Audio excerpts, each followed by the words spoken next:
both runs here, man.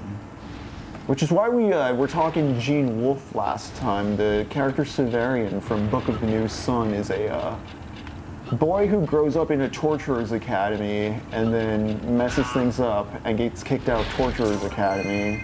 But all he knows is torture. And he's in the far, far future. Everything's strange, superstitious, and out of the way. Bizarre. It's fantastic reading. It's amazing prose. But our main character is he's a torturer through and through. He can't see what's amazing in front of him or really think in nuanced ways about the state of the world. He just believes everything he learned in Catholic school. And Gene Wolfe was very actively Catholic. I noticed this didn't make it into last stream. Our audio was down for a moment, but he was an adult Catholic convert. He did it for his wife. And he was very interested in sort of the mythology of Catholicism. Big on the lore. I mean, Catholicism has some pretty cool lore, not gonna lie. I mean, I do like Conclave. I was very surprised to find out that was a real religion, but it made sense considering how well studied everything was. C.S. Lewis famously describes his first reading of George MacDonald's Fantaste as baptism of his imagination. Ooh, that's really cool. Okay. Lewis described the book saying the book had a cool morning innocence and a certain quality of death, good death. Death? Oh, that's fun. And, that reminds me of this very short novel that Lux got me years ago for my birthday. Travesty?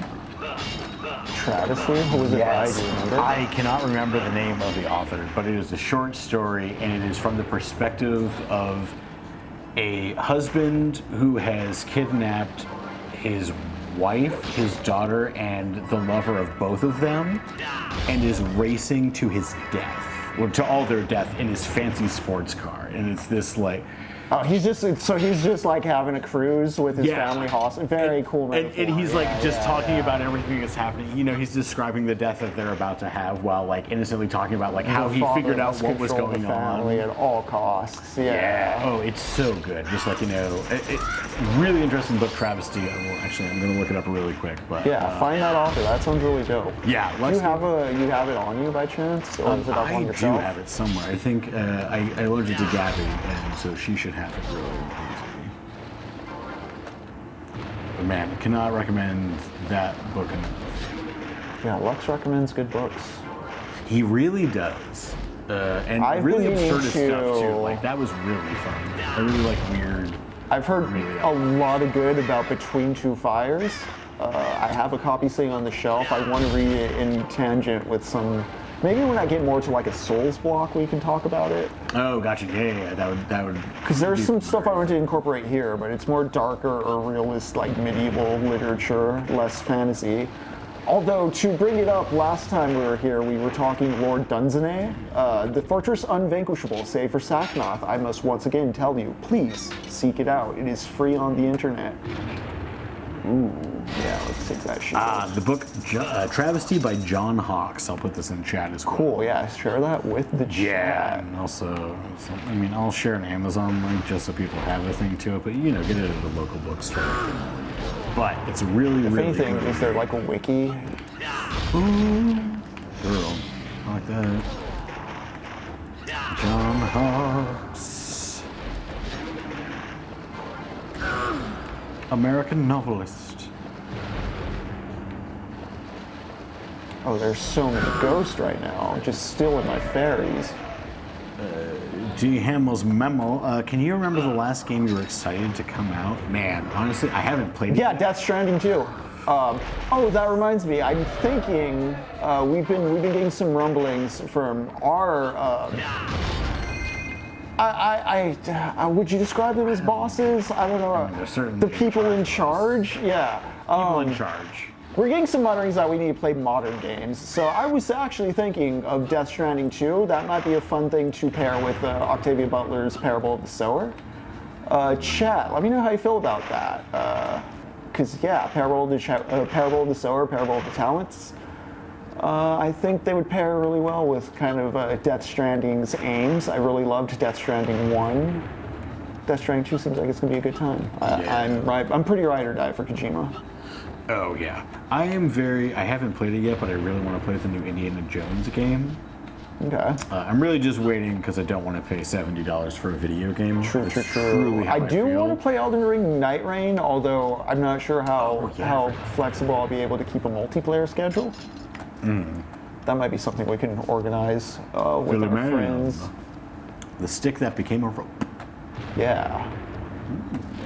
Yeah, I think Parable of the Soul or Parable of the Talents might work really well with Death Stranding. I don't know if I'll replay Death Stranding 1 for stream because it was like 80 hours. Yeah, that was a lengthy. I built all the roads, I'll put it that way. There was a lot of that stream that would just be me building roads, listening to podcasts. Henry is like very about infrastructure in that game. That game turned me into Hank Hill. Yeah. Ooh, yeah, absolutely. Book really doesn't have a Wikipedia page, but Travesty by John Hawkes, great one.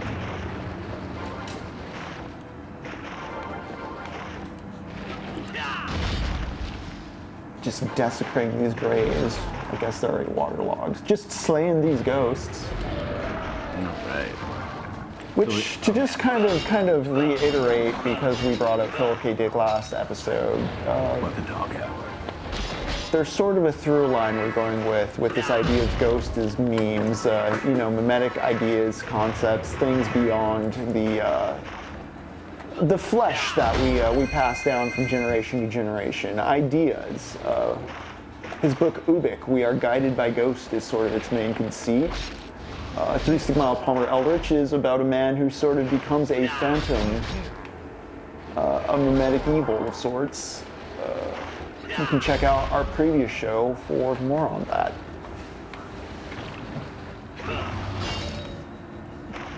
These alligators are terrifying. I just want to say that. I'm being a very brave boy. Very, very brave boy. Let's see. So then satisfying knowing you're helping other players by building everything out. That's true for the men. Also, like near the end of Death Stranding, I was having a lot of fun just trying to get zip lines up across the whole map, just optimizing my zip line network. That was so just the right Pavlovian hook, line, and sinker. Oh yeah. Literally hook line. Because it's so much cooler than cars. Oh no. Oh no. Man, I just got Steam was having a sale and I just picked up the. Ooh, are you possessed right now? Yeah, I got Ghost Possession, and this guy's giving me crap. Let's hit them. Never played Death Stranding. I'll say this: I'm starting to prefer more linear games. I don't have time to be looking around all the time, I'll say that Death Stranding, as a Hideo Kojima game, knows how to keep everything as a consistent whole of the narrative. The actual campaign, the end popped up on me sooner than I expected. I honestly could have ended it sooner, but it was endearing enough that I wanted to build out the world. All the side questing really did situate a lot of the main quest thematic stuff. Yeah, I definitely feel. I always I want to play all of these open world games, but I think open world games are so much more fun as multiplayer games. And I've been more engaged watching you play Grand Theft Auto Online than actually playing Grand Theft Auto 5. And as I brought up in a previous stream, I do prefer the narrative focus. I think it's a neater magic trick, if that makes sense, than just here's all the parts on the map. I will say though, again, I do love Elden Ring. I think it curates itself just right, and I think Elden Ring just really considers why everything's in its place. So no matter how you play Elden Ring, there's going to be some sort of semi-coherent lore justification for the shape and path of your character in a way that really makes the story your own. Yeah. Let's see. This hate when gaming starts to feel like labor. Yeah, I get that. That's my only complaint really with Tears of the Kingdom, for example, is I don't feel the need to complete Breath of the Wild or Tears of the Kingdom's map, because after a point it does just feel like work. And that's the worst, because, like, again, gaming is supposed to be, like, super fun. I kind of just straight up stopped playing Insomniac Spider-Man because of that. It was just too tedious. Right? And it was tedious in a way that, like, I'm a pretty big Spider-Man nerd, so I was kind of also just like, I don't know if this is true to canon, but I swear, no Gamergate. I'll talk about it later. It was just... It's more just the kind of redundant nature of the side questing and the passive nature of the plot. So much of that game's story was alluding to things that either happened in the past that were like have already passed. There was there was some active drama, but like it was just hinging too much on being deferential to like things that already occurred. Mm-hmm. And maybe, again, this is me being a picky Spider-Man nerd, but like the time and the point in time some of the rogues were there versus some of the others not was just very, I don't know, weird to me. Man. Yeah, I don't know what it was. And also Breath of the Wild, D. Hamill's man agrees that Breath of the Wild was also exactly like that. So Breath of the Wild for me also, I feel like it gives you the, oh wait, I have to play Frogger really quick, sorry guys. All good. And Philly Man also says there wasn't much payoffs for most of the side quests. I'm assuming for the Spider-Man thing, also agreed on that. For Spider-Man or Zelda, I do like Tears of the Kingdom more in regards to this than Breath of the Wild. I feel Breath of the Wild kind of like gives you the most flexible navigational tool really quick, and it kind of conditions you to skip over a lot of the landscape. Like, yeah, you get the glider and then you're told to just like climb high spots and glide over stuff until you get to like points on the map. And I did like how Tears of the Kingdom you got more navigational armory as you went. I'm a big fan of the hookshot. Link's Awakening was my first Zelda, and I really liked when the world scales up its navigational potential. Like you start getting faster in weirder ways of moving around the map, and it unlocks shortcuts or secrets. Yeah, that is really gratifying. I feel Breath of the Wild kind of like tapped out on that real fast, whereas like Tears of the Kingdom's able to give you new vehicle parts and like have like islands in the sky and stuff that you can't get to until you figure things out later.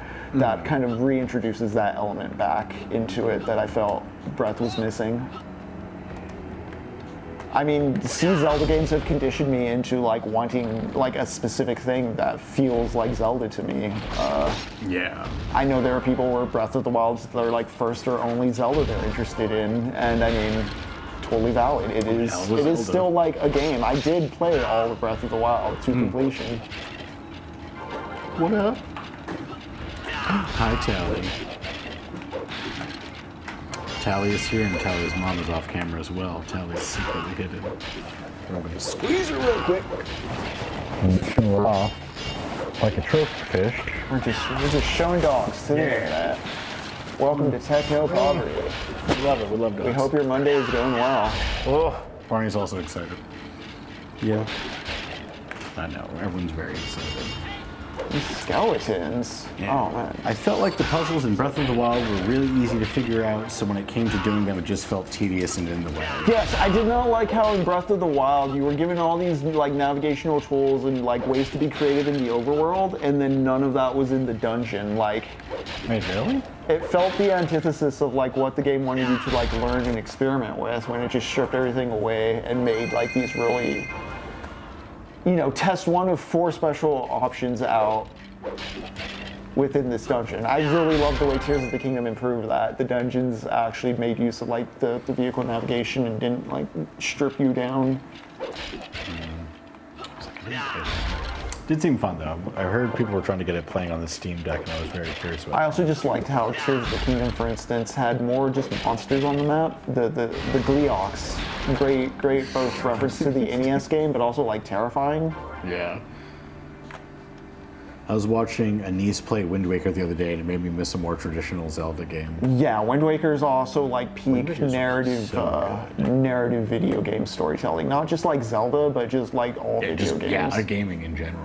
Also, like Wind Waker for me, especially because like, you know, I'm old. I played it when it came out. Like, the way it was such a send-off to Ocarina of Time and Majora's Mask and just like buy Hyrule, like figure out something for your own kids, that struck me as a teenager. The way it was an adult saying like, hey, like we messed up, the future's yours. We should stop trying to like make it the same thing over and over. That works for me as a teenager in a way that like afterwards playing, seeing where things were going with like Twilight Princess and Skyward Sword, it was just like, it's just not as affecting. Yeah, it doesn't have the same heart and the same like sincerity as far as it goes. Right, So, and it kind of actively sabotages what you feel might be the sincerity of the previous entry when another entry comes out. But also, I mean, that's video games, that's the market. no, all of the Halo games are great and perfect and everything. No, all video games are made specifically for me, one boy. And I'm gonna I'm gonna go Gamergate when they aren't, because I'm special. Beautiful. I mean, see, that's the thing. When Zelda shirts started being sold at Hot Topic, I was just kind of like, oh yeah, like Ocarina of Time sold like a couple million copies, right? Like, I can't possibly be the only person playing this thing. Like, this is a mass-produced system distributed at Walmart. Like, people are buying it off the shelves. Like, you are not alone as a gamer. Keep that in mind. Nah, man. It's just for me. Skull Monkeys, the cousin games.